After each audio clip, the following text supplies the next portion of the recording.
ये देश है हमारा। इस हफ्ते ये देश है हमारा में हम संवाद करेंगे प्रदेशों के स्वास्थ्य मंत्रियों के साथ, जानने और समझने की कोशिश करेंगे कि कोरोना महामारी की सेकेंड वेव में हालात कैसे हैं, तीसरी वेव की तैयारी कैसी है। सियासी आरोप प्रत्यारोप के बीच यह सीधा और सरल संवाद होगा तमाम मंत्रियों के बीच। मेरे साथ कांग्रेस शासित राज्यों के स्वास्थ्य मंत्री भी जुड़ेंगे, मेरे साथ बीजेपी शासित राज्यों के स्वास्थ्य मंत्री भी जुड़ेंगे। तो आज की यह चर्चा वाकई बड़ी महत्वपूर्ण है। यह देश है हमारा में आज देश के गांव की बात होगी, आज देश के बच्चों की बात होगी।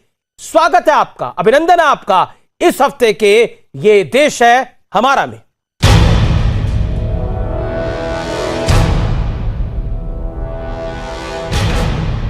एक तरफ सियासत है, लेकिन दूसरी तरफ कोरोना के संपूर्ण संहार की तैयारी है। देश में कोरोना के केस घट रहे हैं, लेकिन मौत के आंकड़े अभी भी डरा रहे हैं। साथ ही बच्चों पर कोरोना का बढ़ता खतरा भी चिंता बढ़ा रहा है। प्रधानमंत्री मोदी ने अपने संसदीय क्षेत्र वाराणसी के डॉक्टरों से सीधा संवाद करते हुए बच्चों का मुद्दा उठाया। इस लड़ाई में हमें कोरोना से अपने बच्चों को भी बचाकर रखना है, उनके लिए भी विशेष तैयारी करनी है। डॉक्टरों से संवाद के दौरान कोरोना से जान गंवाने वालों की बात करते हुए पीएम मोदी भावुक भी हो गए। इस वायरस ने हमारे कई अपनों को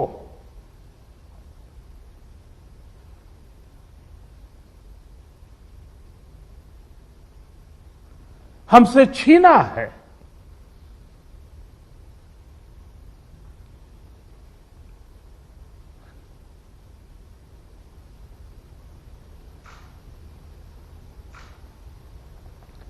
मैं उन सभी लोगों को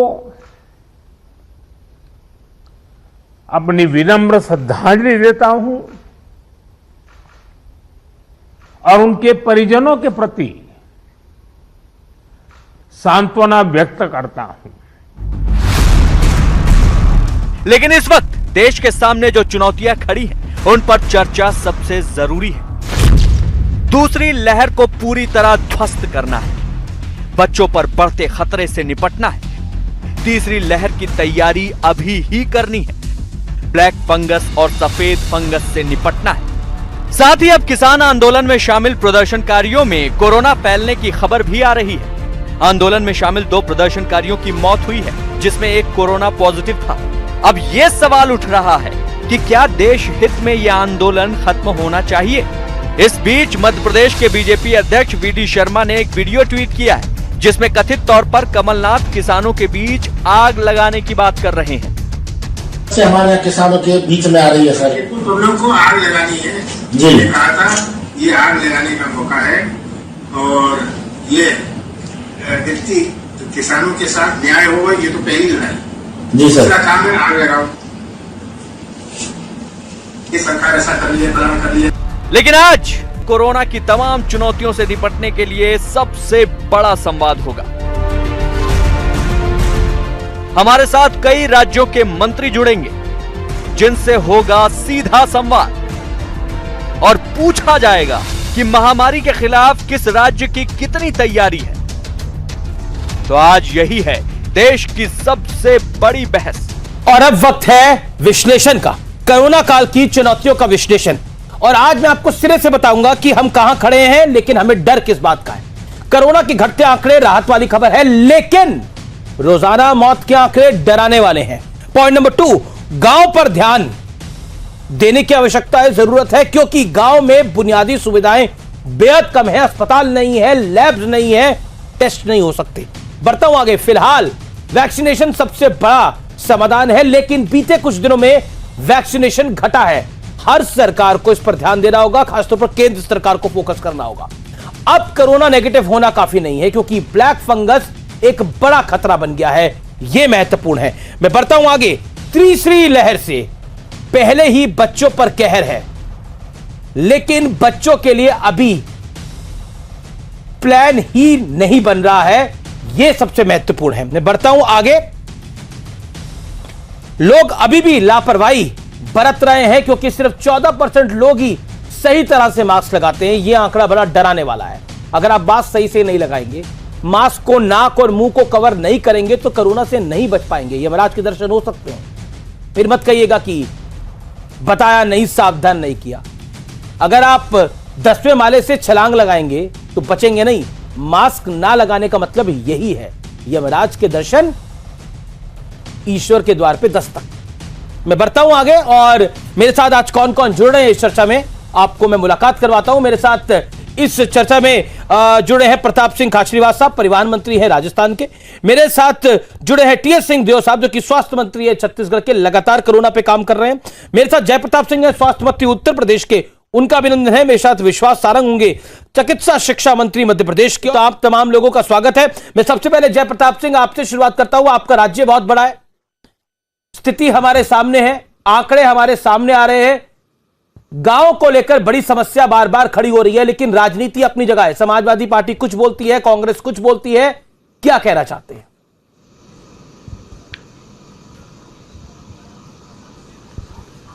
मैं पहली बात तो आपसे एक सवाल करना चाहता हूं कि आप महामारी के ऊपर इतना बड़ा विषय पर आप कई राज्यों के स्वास्थ्य मंत्रियों से बहस करवा रहे हैं, विपक्षी पार्टी की बात करते हैं, तो क्या महामारी में कोई राजनीतिक दल भी होता है क्या? नहीं, बिल्कुल राजनीतिक दल नहीं होता, लेकिन राजनीतिक दलों की सरकारें तो होती हैं जयप्रकाश जी। तो महामारी को आप इसको इस तरह क्यों खड़ा करते हैं, एक बहस का मुद्दा क्यों बनाते हैं? ये तो सबके लिए बराबर है। पूरे विश्व में, पूरे जो आपके सबसे विकसित देश हैं, जो आपका अमेरिका, बहस का मुद्दा नहीं बना रहे हम आपसे समाधान वाला संवाद कर रहे हैं। लेकिन सरकार की अगर खामियां हैं तो उनको गिनाना भी हमारा फर्ज है। जयप्रताप जी, उत्तर प्रदेश में अगर हालत खराब है तो बताएंगे हम। नहीं, मैं आपसे, मध्य प्रदेश में अगर हालत खराब है तो बताएंगे हम। ये बताइए, छत्तीसगढ़ में अगर दिक्कत है तो बताएंगे हम। कौन सा देश महामारी में जिसके संसाधन कम नहीं हुए, ये मुझे बता दीजिए। किस देश के संसाधन कम नहीं हुए महामारी में? जो अनजान महामारी होता है, जिसके बारे में आप कुछ भी नहीं जानते हैं, जिसके बारे में कोई उपचार नहीं है, 1.5 साल के बाद एक वैक्सीन निकला है, उसके सहारे पूरा विश्व के जगत, पूरे हर आदमी उससे प्रभावित है। तो आप कैसे किसी को बोलेंगे कि उसका संसाधन तो कम पड़ रहा है? वैक्सीन कितनी मिल रही है अभी मंत्री जी? मैं आपसे सवाल पूछ लेता हूं, वैक्सीन कितनी मिल रही है? ये तो इसका जवाब आप ही जानते हैं। आप बताइए ना। आपके पास 2 उत्पादक है। देखिए सर, मैं तो जयप्रताप सिंह आप स्वास्थ्य मंत्री हैं। मैं अगर आपको सवालों के जवाब दूंगा तो अच्छा थोड़ी लगेगा। सवाल मैं पूछूंगा, जवाब आपको देने। नहीं, एक बार आपको भी जवाब देना चाहिए ना। आप इतने बड़े चैनल के आप एक जिम्मेदार व्यक्ति हैं, तो आपको भी समझना चाहिए कि 2 उत्पादक के बीच में एक उत्पादक आपका 6 करोड़ वैक्सीन प्रति महीना बनाता है और एक उत्पादक आपका 1 करोड़ बनाता है जी। इस बीच में जब से 16 फरवरी से आपका वैक्सीन प्रारंभ हुआ है पूरे देश भर में, तो 20 करोड़ से अधिक लोग को वैक्सीनेशन हो चुका है पूरे देश में। अब ये आंकड़े आपके पास भी है, ये आंकड़े मेरे पास भी है। अब बाकी अब आप पूछिए। नहीं, मैं तो इसलिए, आप बोले कि सियासत नहीं होती, तो टूल किट तो बीजेपी लेके आई। टूल किट तो बीजेपी लेके आई। बीजेपी ने बोला कि टूल किट के जरिए बदनाम करने की कोशिश हो रही है सरकार को, प्रधानमंत्री को, भारत की छवि को खराब करने की कोशिश है। टूल किट तो आप ही लेके आए ना, आप ही की पार्टी लेके आई। नहीं, या बीजेपी से अलग है? नहीं, हम इस विषय, नहीं, ये विषय है ही नहीं। आप विषयांतर क्यों हो रहे हैं? ये तो आप कोविड-19 पर आप बहस करना चाह रहे हैं ना। हाँ, तो वो टूल किट भी तो कोविड-19 को लेकर बीजेपी ने आरोप लगाया। यानी आप खुद ही मान रहे हैं कि उस टूल किट पर आप कुछ नहीं कह सकते जो बीजेपी ने जारी करी। नहीं, मुझे टूल किट के बारे में कोई जानकारी नहीं। टूल किट क्या होता है ये भी मैं नहीं जानता हूं। ठीक है, तो मुझे क्या मालूम टूल किट क्या होता है? जी, मेरे साथ टीएस सिंहदेव साहब भी हैं, जो कि मंत्री छत्तीसगढ़ के हैं, स्वास्थ्य मंत्री। देव साहब, मैं आपके पास आता हूं, फिर मैं प्रताप जी आपके पास भी आऊंगा। देव साहब, महत्वपूर्ण क्या है इस समय, कोविड से लड़ाई या राजनीतिक चढ़ाई? क्योंकि हम देख रहे हैं कि पॉलिटिकल वार भी इस दौर में बहुत ज्यादा हो रहे हैं। राहुल गांधी ने एक इंस्टाग्राम पे स्टोरी डाल दी और उन्होंने लिख दिया कि इंडियन वेरिएंट जो है वो स्विट्जरलैंड तक पहुंच गया है, जिस पर घोर आपत्ति जताई गई WHO द्वारा, देश की सरकार द्वारा। आप क्या कहना चाहते हैं?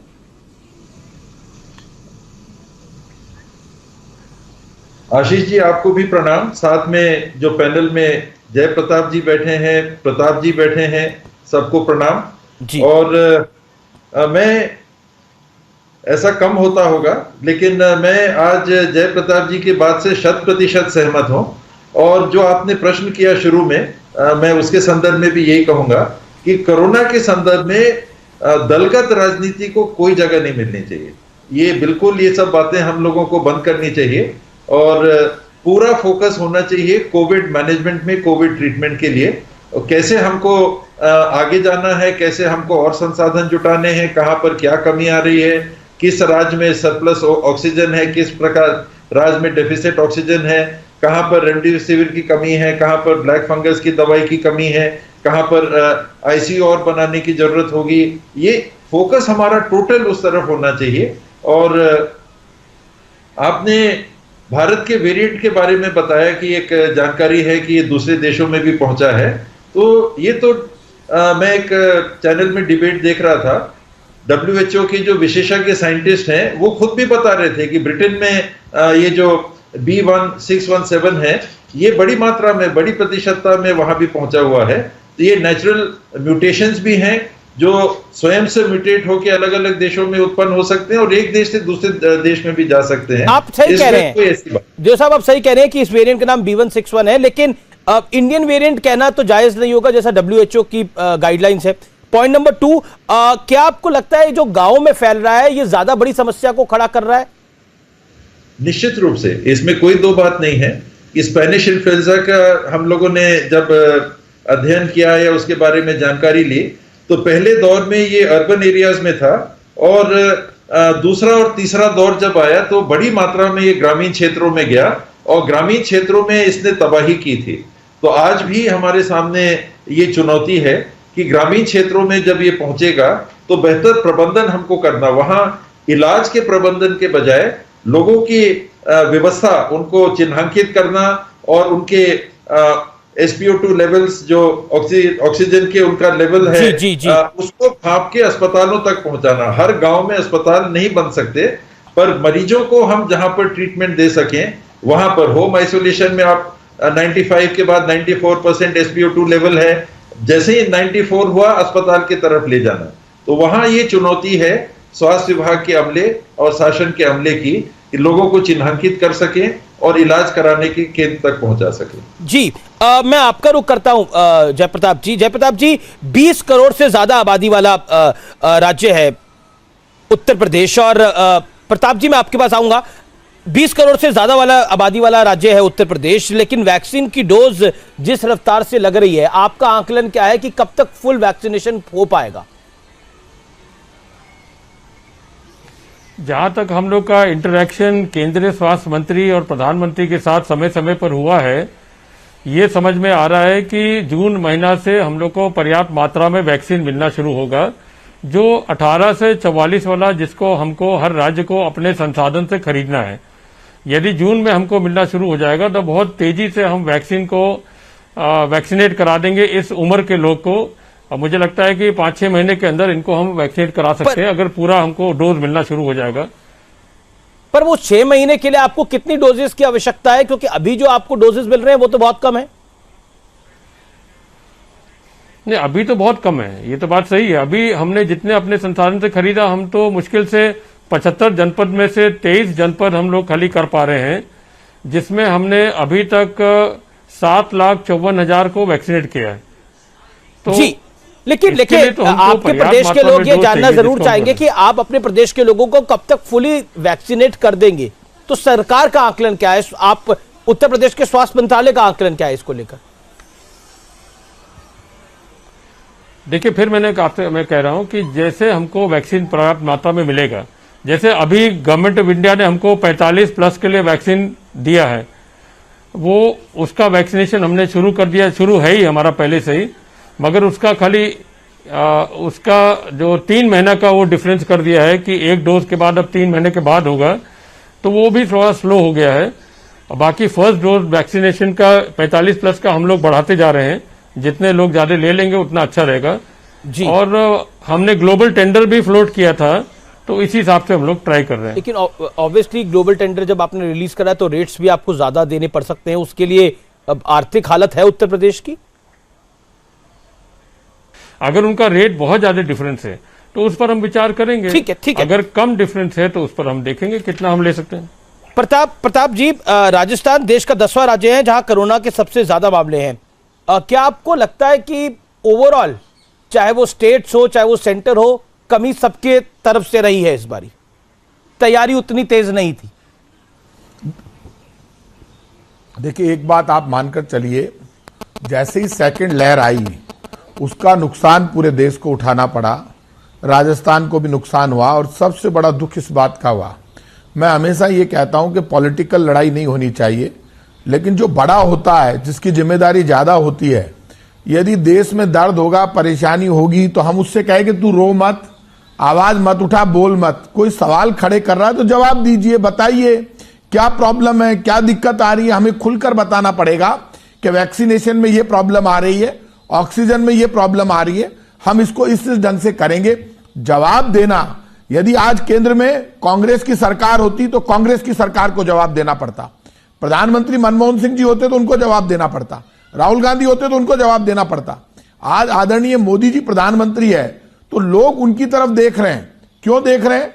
आपको पता है, जब राजस्थान में ये मरीजों की संख्या बढ़ी तो राजस्थान के मुख्यमंत्री अशोक गहलोत और स्वास्थ्य मंत्री रघु शर्मा ने और पूरे राजस्थान की बीजेपी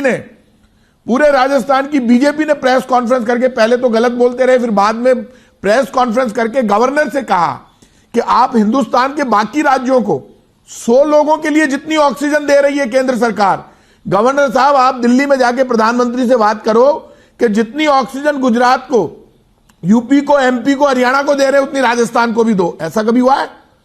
ये कांग्रेस बीजेपी की तो लड़ाई है नहीं। जब राजस्थान की जनता का प्रेशर हुआ, हाथ जोड़ने पड़े, आखिर वो पूरी ऑक्सीजन नहीं मिली। अब कोई भगवान की दया देखिए, केस कम होने लगे हैं, तो अब धीरे धीरे ऑक्सीजन की उपलब्धता सब जगह बढ़ी है। इसमें तय बात है, वैक्सीनेशन के प्रोग्राम में भारत सरकार ने अपने हाथ में लेकर 2 कंपनियों को जिम्मेदारी दी। आप पहले दिन ही आप साफ कह देते कि भाई हम 18 से 44 वर्ष के लोगों को फ्री में वैक्सीन नहीं लगाएंगे, तो राज्य सरकारें अपने बजट में प्रावधान करती। आज तक ये होता है, जवाहरलाल नेहरू जी से लेकर मोदी जी तक के हर टीका फ्री में लगता है देश की जनता को। तो आपको वैक्सीनेशन फ्री में लगाना चाहिए। बीजेपी कह रही है कि इस महामारी में भी आप सियासी अफसर ढूंढ रहे हैं, बीजेपी का यह आरोप है। आप मुझे एक बात बताइए, वो कह रहे हैं टूल किट आप लोगों ने निकाली है, उस टूल किट के जरिए आप नरेंद्र मोदी की छवि खराब करना चाहते हैं, उनका तो यह भी आरोप है बीजेपी का। आप छवि खराब करने का प्रश्न ही नहीं है। जो सबसे बड़ा होगा उनके सामने सबसे बड़े सवाल खड़े होंगे। आज यदि राहुल गांधी सवाल खड़े कर रहे हैं, अशोक गहलोत सवाल खड़े कर रहे हैं, मान लीजिए वो सपा सवाल खड़े कर रही, तो जवाब दीजिए ना आप।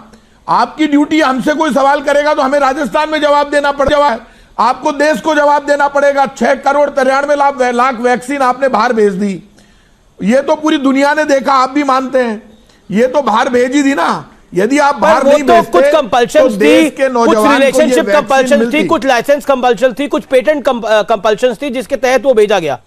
मैं एग्री कर गया आपसे, तो अपनी वैसी तैयारी होनी चाहिए थी। ठीक है, और कंपनियों को भी हम अलाउड करते पॉइंट और उनको लेकर आते, और आज खुला मार्केट होता, फ्री में वैक्सीन वाला फ्री में लगवाता, पैसे देकर लगवाने वाला पैसे में लगवाता, मिलती तो सही वैक्सीन। बीजेपी का शासन है।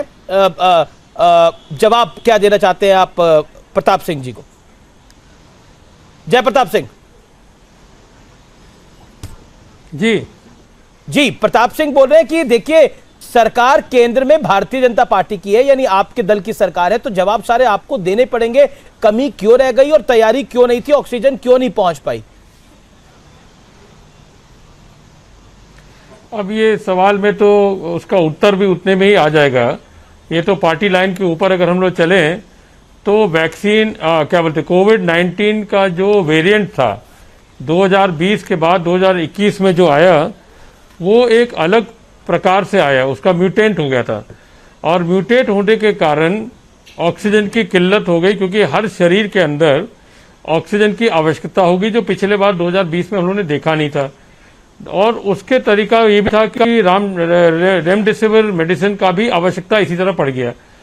जब आपके देश में एक सीमित माध्यम से ऑक्सीजन की मैन्युफैक्चरिंग होती है और एकाएक आपका पूरे देश में हाहाकार मच गया कि हमको ऑक्सीजन की सिलेंडर चाहिए, तो उसके लिए केंद्र सरकार ने ऑक्सीजन का मैन्युफैक्चरिंग को कंट्रोल करते हुए हर एक राज्य को उतना ऑक्सीजन आवंटन किया जितनी उसकी आवश्यकता थी। हम नहीं जानते कि किसने किसका आवंटन किया, मगर उत्तर प्रदेश को 751 टन हमको मैट्रिक टन दिया गया। उस 751 मैट्रिक टन को हमने बोकारो से या दूर दूर इलाका से जहां भी हमारा अलॉटमेंट हुआ था वहां से हमने उतार के हम अपने यहाँ ले आए। तो प्रताप और लगातार हम प्रताप सिंह खाचरियावास यही तो कह रहे हैं कि राजस्थान को जो अलॉटमेंट होना चाहिए था वो नहीं हो पाया था, जिस वजह से समस्या बढ़ गई है। अब केसेस कम हो रहे हैं तो दिक्कत कम हो रही है। अब ये मैं नहीं बता पाऊंगा कि ये नहीं बता पाऊंगा कि राजस्थान को कितना अलॉट हुआ। ये मैं जानता हूं कि जैसे उत्तर प्रदेश सबसे बड़ा राज्य है आबादी के हिसाब से, हमको 751 टन मैट्रिक टन अलॉट हुआ, और महाराष्ट्र जो हमसे आबादी में थोड़ी कम है उनको 1600 मैट्रिक टन अलॉट हुआ, मगर हमने उस पर कोई आपत्ति नहीं किया। जितना हमारा हिस्सा था उतना हमने लिया और लगातार हम अपने स्रोतों से भी लाते रहे और अपने किसी तरह हमने पूरा किया। अगर दिल्ली की अगर हम बात करें तो दिल्ली को भी 700 मैट्रिक टन एक टाइम पर मिला जब कोर्ट में केस गया। प्रताप सिंह जी, आवाज मिल रही है आपको? हाँ जी जी हाँ, मिल रही है। मैं राजस्थान के मंत्री साहब से सवाल पूछ रहा हूं। ये प्रताप सिंह जी, दिल्ली को भी 700 मैट्रिक टन मिला, तो क्या आपको लगता नहीं है कि ऑक्सीजन को लेकर जो पॉलिटिक्स हुई, चाहे वो दिल्ली सरकार की तरफ से हुई चाहे वो राजस्थान सरकार की तरफ से हुई, क्या वो जायज थी? क्योंकि अभी यूपी के मंत्री बता रहे हैं कि उनको 700 मैट्रिक टन मिला, महाराष्ट्र को 1600 मैट्रिक टन मिल रहा था, उनका आंकड़ा है ये। देखिए अमीश जी, मैं इसमें कोई राजनीति नहीं करना चाहता, ना बीजेपी पे आरोप लगाना चाहता हूं, ना कांग्रेस का फेवर करना चाहता हूं। इस वक्त मैं इतना सा कहना चाहता हूं कि ये बात मैंने अकेले ने नहीं कही, राजस्थान की बीजेपी ने भी इस बात को माना। जब जनता का प्रेशर हुआ, लोग तड़प तड़प कर मरने लगे, तो 100 आदमियों के लिए जितनी ऑक्सीजन आप हरियाणा को दे रहे थे, यूपी को दे रहे थे, गुजरात को दे रहे थे, उतनी ऑक्सीजन हमको मिलनी चाहिए थी। ये बात केंद्र सरकार ने भी मानी, लेकिन वो हाँ करते रहे, लेकिन दी नहीं। जब आपने मैनेजमेंट अपने हाथ में ले लिया तो आपको ही देनी होगी ना। वैक्सीनेशन बोले हम 2 कंपनियों को देंगे, वैक्सीनेशन हम उपलब्ध करा देंगे। अभी तो आपने वैक्सीनेशन के लिए टेंडर खोला, अब कीमतें दोगुनी लगाई हैं, तो अब आप वैक्सीन मंगवाएंगे नहीं मंगवाएंगे? क्योंकि कीमतें दोगुनी लगाई हैं उन इंटरनेशनल प्लेयर्स। बात बताइए जी, केंद्र सरकार को पैसे जमा करा दिए, केंद्र सरकार वैक्सीन दे नहीं पा रही, और केंद्र सरकार की जिम्मेदारी बनती थी कि पूरी दुनिया की जितनी कंपनियां थी, अभी केंद्र सरकार बीजेपी की सरकार नहीं है, केंद्र की सरकार हमारी भी है, देश की जनता की सरकार है, प्रधानमंत्री हमारे भी हैं, हमारे दुश्मन नहीं है नरेंद्र मोदी जी। जो अपना होता है उससे सवाल करेंगे, मुख्यमंत्री से भी करेंगे, प्रधानमंत्री से भी करेंगे। वैक्सीन लाने की जिम्मेदारी केंद्र सरकार ने ली, बड़ी बड़ी बातें की, तो आप पूरी दुनिया की कंपनियों को यहां लाते भारत में और वैक्सीन उपलब्ध करवाते। अब जब अचानक पूरी महामारी होगी तो आप ये क्यों कर रहे हैं? हम बीजेपी वाले, तुम कांग्रेस वाले। ये बीजेपी कांग्रेस में बंटकर नहीं हो सकता। प्रधानमंत्री की जिम्मेदारी प्रधानमंत्री निभाएंगे, मुख्यमंत्री की मुख्यमंत्री निभाएंगे। जिस राज्य में कांग्रेस की सरकार है वो अपनी जिम्मेदारी निभाएगी, लेकिन केंद्र की सरकार इस वक्त वो खजाना देश की जनता का है, खोलिए इसको, जहां से उठानी है उठाइए, वैक्सीन करवाइए, वैक्सीनेशन प्रोग्राम। उठाने की तो बात है, वैक्सीन अगर उपलब्ध होगी तो सरकार उठा लेगी, लेकिन वैक्सीन होनी भी तो चाहिए, अवेलेबल बननी भी तो चाहिए। अब कोवैक्सीन की तो ओके, कहां उठा लेगी? प्रधानमंत्री, पूर्व प्रधानमंत्री मनमोहन सिंह जी ने पत्र लिखा, उन्होंने कहा साहब सब कंपनियों को अलाउड कर दो, 2 कंपनियों का क्या करोगे? अब कह रहे आप ग्लोबल टेंडर कर लो। जब केंद्र सरकार ने पीछे हटने लगी, अब ग्लोबल टेंडर स्टेट गवर्नमेंट्स कर रही है, तो भारत सरकार ही कर लेना। भारत सरकार पास सब कुछ तैयारी है, हम तो कर ही रहे हैं। आप भी अपने लेवल पे जितनी मंगा सकते हो मंगाओ। इस बात को तो मानना पड़ेगा, वैक्सीन की कमी आ रही है, ये तो मानोगे आप? या ये भी नहीं मानेंगे वैक्सीन की कमी आ रही है? नहीं आ रही। खुद ही जयप्रताप जी ने माना कि कमी है वैक्सीन की। मैं उनका रुख करूंगा, लेकिन टीएस सिंह साहब, स्वास्थ्य मंत्रालय के मुताबिक छत्तीसगढ़ में आरटी-पीसीआर टेस्ट जो है वो कम हो रहे हैं, जबकि रैपिड एंटीजन टेस्ट ज्यादा हो रहे हैं। इस पर आप क्या कहना चाहते हैं? इसमें कोई 2 बात नहीं है, ये आंकड़े सबके सामने हैं। साथ में अब आपने जाना होगा कि केंद्र सरकार ने भी ये डायरेक्टिव भेज दिया है कि आरटी-पीसीआर टेस्ट आप बढ़ाइए। हम इसमें कहीं ये नहीं कह रहे हैं कि RT-PCR टेस्ट के साथ RAT रैपिड एंटीजन टेस्ट आप नहीं कराइए। तो जो पहले 70-30 की बात थी, एक गाइडलाइन दिया गया था, कोई कानून नहीं था कि 70 RT-PCR ही करना है, एक गाइडलाइन दिया गया था। उस गाइडलाइन को स्वयं केंद्र सरकार ने भी रिलैक्स कर दिया है। तो RT-PCR की टेस्टिंग छत्तीसगढ़ में कम हो रही है और रैपिड एंटीजन और ट्रूनेट के माध्यम से और ज्यादा इसमें रैपिड एंटीजन की टेस्टिंग हो रही। देखिए, ये एक बहुत बड़ी लाइन होती है कि राजनीति नहीं होनी चाहिए। अभी आप दोनों मंत्रियों ने भी बोला, जयप्रताप सिंह ने भी और TS सिंहदेव साहब, आपने बोला कि पॉलिटिक्स नहीं होनी चाहिए, लेकिन पॉलिटिक्स तो हो रही है। हमने देखा कांग्रेस ने जिस तरह के आरोप लगाए, हमने देखा राहुल गांधी जी के जिस तरह के ट्वीट्स थे, हमने देखा बीजेपी ने जो फिर आरोप लगाए पलटवार करते हुए, या फिर संबित पात्रा ने जो ट्वीट करा, या फिर स्मृति ईरानी ने जो ट्वीट करा, हमने सब चीजों को वो देखा। क्या आपको लग रहा है पॉलिटिक्स नहीं हो रही है? क्योंकि यूपी में अखिलेश यादव भी अपनी राजनीति कर रहे हैं, केंद्र में राहुल गांधी भी अपनी पॉलिटिक्स कर रहे हैं, और बाकी प्रदेशों में बीजेपी भी अपनी राजनीति कर रही है। इस पर आप क्या बोलेंगे देव साहब? क्योंकि रमन सिंह पर आपने भी FIR दर्ज कराई है, रमन सिंह पर, डॉक्टर संबित पात्रा पर, टूल किट मामले में। प्रदेश हो चाहे केंद्र हो, इसमें ये बात होती है, अवश्य होती है कि हम लाइन से कई बार हट जाते हैं और ध्यान भी हमारा बढ़ता है। इसीलिए हम भी सब इसी राय के आज पैनल में दिख रहे हैं कि कोरोना के संदर्भ में कम से कम हमको ध्यान नहीं भटकने देना चाहिए। और क्रिया प्रतिक्रिया है, कहीं किसी ने कुछ किया, कहा, उसके जवाब में कहीं से कुछ आ गया, इसको भी आखिर कहीं ना कहीं तो रोकना चाहिए अगर सहमति है तो। जी, कि कोरोना के संबंध में राजनीति नहीं हो, अगर सहमति है तो किसी को तो रोकना चाहिए। मैं रोकूं, आप रोको, कोई रोके, कहीं ना शुरुआत करनी चाहिए और ये होना चाहिए। कोरोना के संबंध में राजनीतिक बयानबाजी चाहे इधर से हो, चाहे उधर से हो, चाहे कहीं से भी हो, ये नहीं होनी चाहिए। ये बड़ा इंपॉर्टेंट बात आप कह रहे हैं कि कोरोना के संदर्भ में राजनीति नहीं होनी चाहिए। एक बयान भी हमने देखा है जिसको मध्य प्रदेश के बीजेपी अध्यक्ष VD शर्मा ने ट्वीट किया है। कमलनाथ साहब जो कि पूर्व मुख्यमंत्री हैं, वो कह रहे हैं कि समस्या हमारे किसानों के बीच में आ रही है। कमलनाथ कह रहे हैं कि सब लोगों को आग लगानी है। मैंने कहा था ये आग लगाने का मौका है, किसानों को न्याय मिले तो पहला काम है, दूसरा काम है आग लगाओ। अब ये इस तरह की बात सामने आई है, क्या आपको लगता है प्रताप सिंह खाचरियावास ये जायज बात है व्हाट कमलनाथ डिड, और जिस तरह का VD शर्मा का आरोप है जो कि बीजेपी प्रदेश अध्यक्ष है मध्य प्रदेश के, उन्होंने वीडियो ट्वीट किया है? देखिए, मेरा ये मानना है कि मैंने कमलनाथ जी का बयान सुना नहीं और VD शर्मा जी का मैंने ट्वीट नहीं देखा, लेकिन एक बात आप मानकर चलिए, गंगा के किनारे लाशों के ढेर का जो फोटो आया और लोग पैसे के अभाव में जिस तरह से वहां दफनाने के लिए मजबूर हुए, मैं इतना कह सकता हूं कि गंगा को बहुत पवित्र मानता है पूरा देश। लोग हिल गए, राजस्थान में भी डेथ हुई, यूपी में भी हुई, पूरे देश में लाशों के ढेर लग गए। अब हम ये कह रहे हैं कि इस वक्त लोग जो नौजवान है वो फ्री वैक्सीन मत मांगो, वैक्सीन मत बोलो, ये मत कहो कि हमें वैक्सीन दो, तुम्हारे घर में कोई मर रहा है तो बोलो मत। ये राजनीतिक बयानबाजी नहीं है, ये लोगों का दर्द है। लोगों को कोई मतलब नहीं है कांग्रेस की सरकार या बीजेपी की। सही बात कह रहे हैं। लोगों को अपने घर वालों को बचाना है। जिसका बच्चा बीमार है, जिसकी मां बीमार है, जिसकी बहन बेटी बीमार है, जिसको ऑक्सीजन नहीं मिलती है, हॉस्पिटल के बाहर तड़पता है।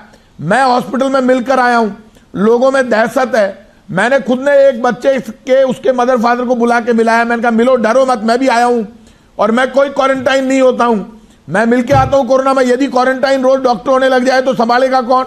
मैं भी मिलकर आता हूं। मैं आज मैं जाया है हॉस्पिटल, अब मैं किसी से नहीं मिलूंगा, आता हूं, नहाता हूं, धोता हूं। ऐसे कोई डर के तोड़ना होगा, मरना होगा तो मरेंगे और जिंदा रहना होगा तो रहेंगे। आप तो जिम्मेदार आदमी है, लेकिन कोरोना से थोड़ा तो डरना पड़ेगा, क्योंकि जिस तरह की ये बीमारी है, ये फैल रही है। मेरे को बहुत डर लगता है, मुझे भी बहुत डर लगता है, मैं सावधानी भी रखता हूं, शील्ड भी लगा कर जाता हूं। करें क्या? लेकिन ये डर कर भाग जाए कि इस मरीज को संभालना नहीं, वो तड़फ रहा है।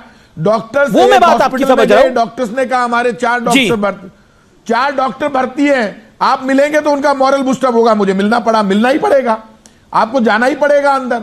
आपका कोई कार्यकर्ता, सब लोगों से जाके मिलते हो आप, उनका उत्साह देखो, आंखों में चमक देखो आप उनके, और क्या हालात है, कितने। मेरे भी कोरोना हो चुका है, लेकिन डर कर नहीं। और ये मत समझिए, अभी आजकल नया काम मैंने देखा, केंद्र सरकार का हर नेता गुस्सा करता है। अरे भाई साहब, आप तो गुस्सा मत करो, आप सबसे बड़े, हाथ जोड़कर आपसे विनती है, आप गुस्सा कैसे कर सकते हैं? आप देश संभाल रहे हो, आपको सुननी पड़ेगी, गुस्सा भी सुनना पड़ेगा, रोने की आवाज भी सुननी पड़ेगी, लाशों के ढेर भी देखने पड़ेंगे, प्लानिंग भी करनी पड़ेगी। कोई मुख्यमंत्री नाराज है तो उससे बात भी करनी चाहिए। आप सबसे बड़े परिवार के मुखिया हैं, आप ऐसे कैसे चलेगा? केंद्रीय मंत्री उसमें आकर टीवी पर बोल रहे हैं, बयान दे रहे हैं, आरोप प्रत्यारोप कर रहे हैं। आप कहिए, वो तो आपकी तरफ से भी हो रहा है ना, वो तो राहुल जी भी कर रहे हैं, प्रताप जी, वो तो राहुल जी भी कर रहे हैं, आपके भी नेता कर रहे हैं, नेतागण कर रहे हैं। अभी कमलनाथ जी का मैंने बयान दिखाया, राहुल जी तो दोनों तरफ से हो रहा है। राहुल जी तो विपक्ष में हैं, वो कमियां निकालेंगे सरकार की, तो आप कमियों का जवाब दीजिए, अच्छे से अच्छा कीजिए, देश में वाहवाही हो जाएगी। जब अचानक बीजेपी नदी किनारे लाशों की बात करी, अचानक बीजेपी पहली बार, देखिए अमित जी एक बात मैं कह रहा हूं, बिल्कुल प्रताप जी, संकट की घड़ी में नेता का और सरकार का पता चलता है, उनकी परीक्षा होती है, और एक संकट की घड़ी में ही फेल हो गए, ऐसे कभी होता है क्या? जवाब तो देना पड़ेगा, देश जवाब मांग रहा है। ठीक है, ये देश है हमारा। में फिलहाल रुकते हैं हम एक अंतराल के लिए, लेकिन ब्रेक के बाद भी ये चर्चा जारी है। जब लॉकडाउन लगा तो उसका विरोध किया, लॉकडाउन खुला तो उसका विरोध किया, वैक्सीन बनी तो उसका विरोध किया, वैक्सीनेशन प्रोग्राम के माध्यम से लोगों को वैक्सीन लगाने की बात आई तो उसका विरोध किया, लोगों में वैक्सीन को लेकर अफवाह फैलाने की बात की, अंतर्राष्ट्रीय स्तर पर हिंदुस्तान का नाम बदनाम करने की कोशिश की। जी ठीक है, आप उठाकर देखिए, कांग्रेस ने जिम्मेदारी का निर्वहन नहीं किया, विपक्षी नेताओं ने जिम्मेदारी का निर्वहन नहीं किया। इस महामारी में सही मायने में देश को एक रूपता के साथ काम करना था।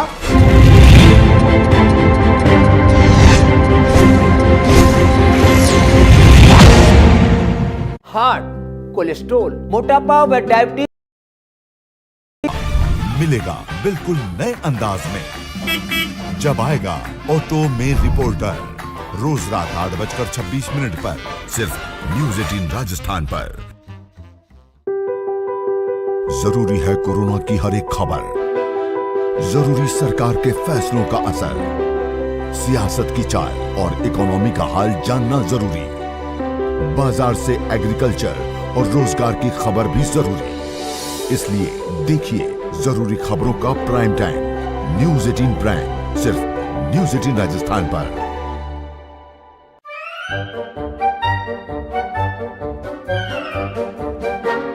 अखबार हुआ ठप, आउटडोर हुआ बेकार, टीवी ही दे रहा है विज्ञापन को तेज रफ्तार। करोड़ों दर्शकों तक न्यूज 18 पहुंचाएगा आपका ऐड। न्यूज 18 की टीम दमदार बनाएगी आपका ऐड शानदार। जल्दी कीजिए, कहीं छूट ना जाए ये सुनहरा मौका। हमें मेल करके उठा लीजिए बड़ा फायदा। ये स्पेशल ऑफर है अगले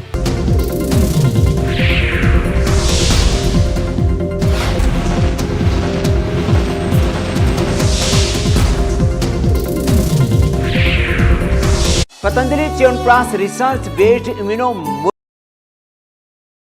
कोरोना की हर खबर देखते रहिए न्यूज 18 इंडिया पर। भैया राम राम, नमस्कार। ना जाना कुछ बता रहे हैं, कुछ चेता रहे हैं।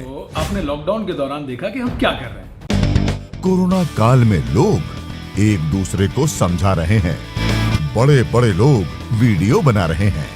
आप गाना जानते हैं तो गाइए या फिर अपना हुनर दिखाइए, वीडियो बनाइए और हम तक पहुंचाइए और घर बैठे बनिए स्टार।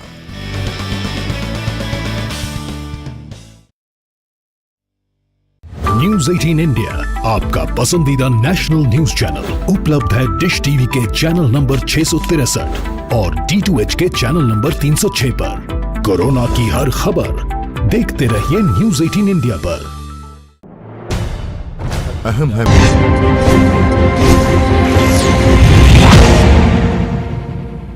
जयप्रताप जी, क्या बीजेपी की सरकार जो केंद्र में है वो जो ये महामारी है उसमें फेल हो गई है, जिस तरह से प्रताप सिंह खाचरीवास बोल रहे हैं? दूसरा, जो गंगा के किनारे शवों का मामला है उस पर आप क्या कहना चाहते हैं? जो माननीय मंत्री जी ने एक बात कहा था उस पर तो मैं जवाब नहीं दूंगा, उसके लिए कोई आवश्यकता भी नहीं है। मगर जो गंगा जी के किनारे उत्तर प्रदेश में जो तस्वीरें दिखाए थे जिसमें बहुत सारे शव रेत के नीचे भी गाड़े गए थे और कुछ शव आपके जल प्रवाह करके भेज दिए थे, इसमें मैं ये जरूर बात बताऊंगा कि देखिए पंचायत चुनाव के बाद से जो इन्फेक्शन हमारा फैला, जिसके लिए हम लोग एक बहुत बड़ा अभियान भी चलाए हैं। और मैं गांव में रहता हूं, इसलिए मैंने खुद देखा है कि आम आदमी जिसको सर्दी जुकाम बुखार इस परिवर्तित मौसम में होने लगा, और जो हर साल होता है उसको बहुत ज़्यादा उसको ध्यान देने की जरूरत नहीं था, वो इसी तरह अपना चलता फिरता रहा और अचानक उसके घर में ये उसको परेशानी हुआ। जब तक वो हॉस्पिटल का पहुंचने का सोचता था तब तक उसका देहांत हो जाता था। और ये गांव में ये भी प्रचलन है, अगर कोई बीमारी से मर जाता है तो उसको ले जाके उसके परिजन उसको गाड़ देते हैं, उसको अंतिम संस्कार उसी तरह होता है। तो यहाँ ये भी बात आई कि बहुत सारे लोग जो इस तरह के जो विभिन्न ग्रामों में अचानक उनका मृत्यु हुआ, कुछ क्या लोग उत्तर तो अपने प्रदेश में परिजन के सरकार लोग तो उनको लेके गए, कुछ सरकार लोग ने डेथ्स उनको घर पे छोड़ को, दिया। जो आरोप है विपक्ष का, क्या उत्तर प्रदेश में सरकार डेथ्स को छुपा रही है, मौतों को छुपा रही है, कम दिखा रही है आंकड़ा? नहीं, या तो आप मेरी बात सुनिए, नहीं, मैं कम सवाल भी तो दिखाने की पूछूंगा। बात नहीं है। देखिए, एक आंकड़ा जो हम पोर्टल पर, मैं बता दूं, मैं एक जो हमारे पोर्टल पर हम दिखाते हैं, हमारा आंकड़ा कहां से आता है? जो हमारा पेशेंट हमारे मेडिकल कॉलेजेस में, जिला अस्पतालों में, private medical college, corporate hospital जो मरते हैं, उनको पोर्टल पर अपना चढ़ाना पड़ता है जी। वो फिगर हमारे पास डे टू डे सुबह 6 बजे आ जाता है। दूसरा, अगर कोई घर में अब अपना व्यक्ति मरता है, कोरोना से मरा या किसी अन्य बीमारी से मरा, उसका कोई संख्या हमारे पास नहीं आता है। जी, मैं छत्तीसगढ़ के मंत्री जी का रुख करता हूं, स्वास्थ्य मंत्री का। देव साहब, ब्लैक फंगस को लेकर बहुत सारी बातें हो रही हैं। छत्तीसगढ़ की सरकार की इसको लेकर क्या तैयारी है, और तीसरी लहर के बारे में आप क्या कहते हैं, क्योंकि उस पर बार बार अपडेट्स आ रही है कि तीसरी लहर बच्चों पे ज्यादा इंपैक्ट करेगी। इसमें जहां तक काला फंगस की बात है, ब्लैक फंगस की बात है, छत्तीसगढ़ में कल तक के जो अपडेटेड आंकड़े हैं वो 102 प्रकरण छत्तीसगढ़ में नोट किए गए हैं विभिन्न जिलों के अस्पतालों में। एक व्यक्ति की मृत्यु हुई है। दवाइयों की काफी कमी है इस बाबत। एक व्यक्ति को लगभग 21 दिन का इसका डोज रहता है, उपचार रहता है 21 दिन का। 50 से लेके 100 वायल इंजेक्शन के एक पेशेंट को लगते हैं, ऐसा मेरे को यहाँ के विशेषज्ञों ने बताया। उस स्थिति में हमारे पास दवाई नहीं है, ये इंजेक्शन हमारे पास बिल्कुल अवेलेबल नहीं है, मार्केट में भी बहुत दिक्कत जा रही है। इसके लिए उसकी व्यवस्था करनी पड़ेगी।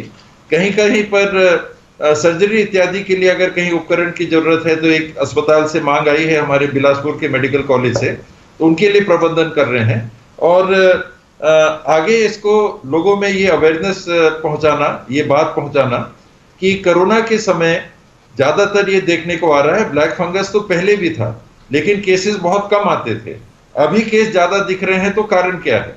तो अभी तक विशेषज्ञों की राय यही है कि जो हाई डायबिटिक पेशेंट्स हैं उनको अगर अनियंत्रित मात्रा में, आवश्यकता से अधिक अगर स्टेरॉइड उपलब्ध दे दिए गए तो इसमें ब्लैक फंगस की शिकायत सामने आ रही है।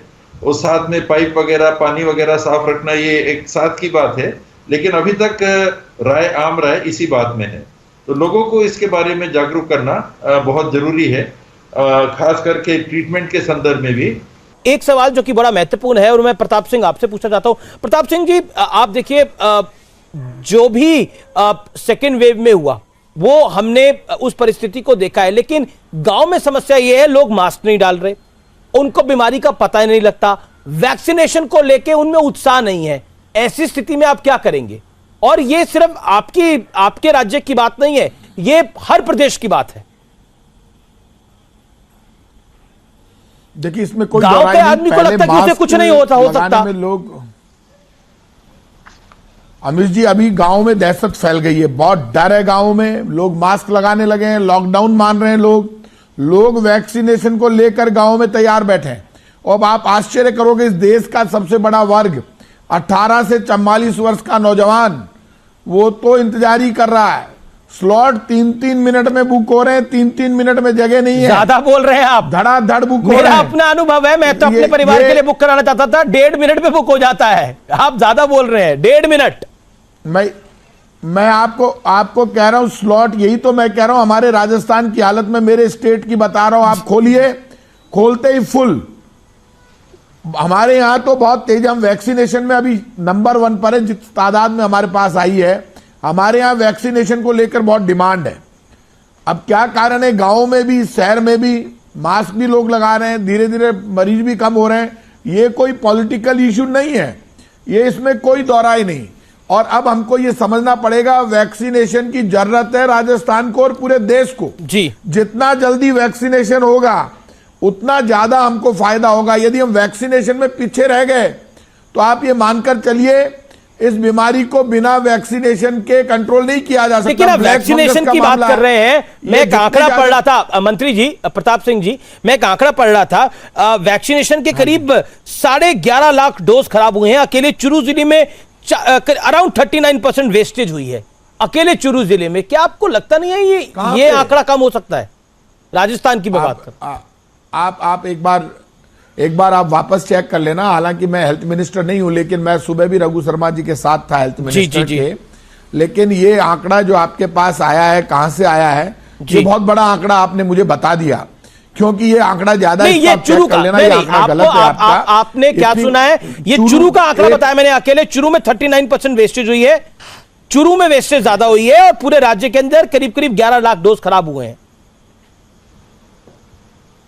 देखिए, आप जो 11 लाख डोज आप खराब होने की बात कर रहे हैं, जब शुरू में डोज आए तो वो पूरे देश में खराब हुए। क्या कारण से हुए? यानी आज तो कोई डोज खराब होने का काम नहीं, अब तो डोज कम पड़ रहे हैं। आप आज डोज खड़े कर दो, लाइनें लगी हुई है, तैयार बैठे हैं लोग।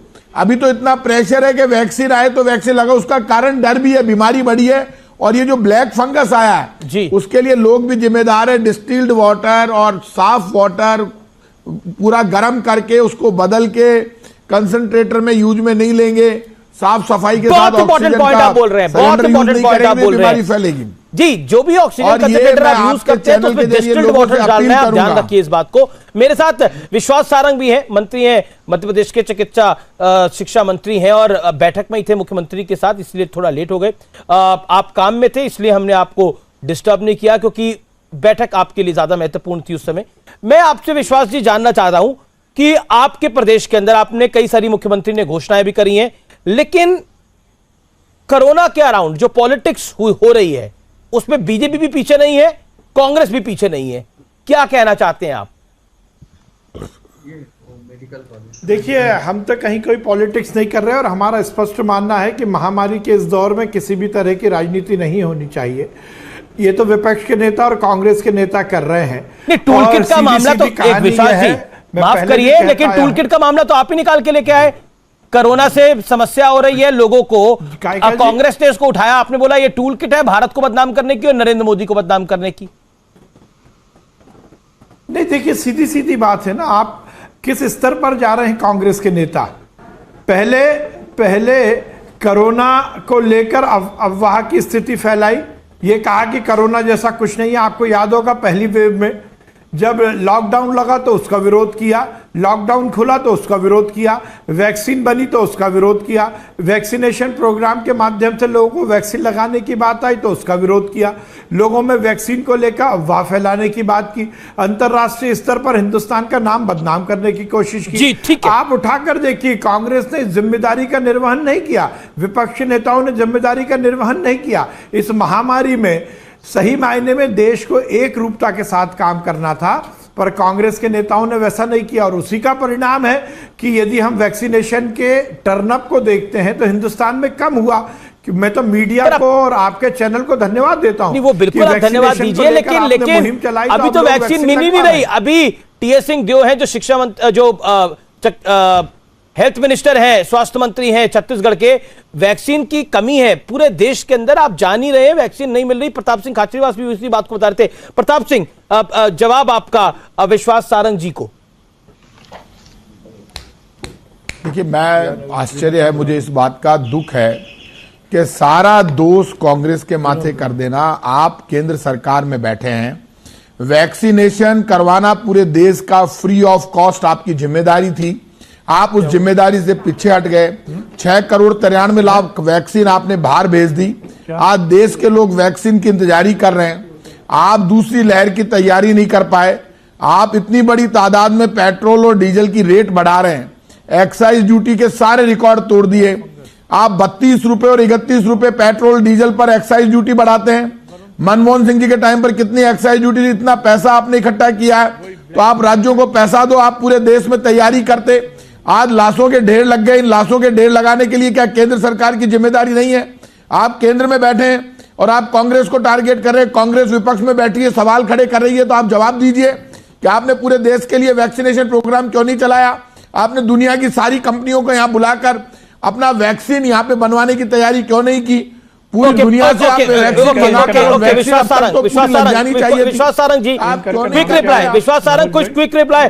कुछ देर पहले वीडी शर्मा ने एक ट्वीट भी किया है शुक्रवार को, और उन्होंने बहुत स्पष्ट रूप से उसमें लिखा कि ये आग लगाने की बात कर रहे हैं कमलनाथ जी। क्या कहना चाहते हैं क्विकली विश्वास जी?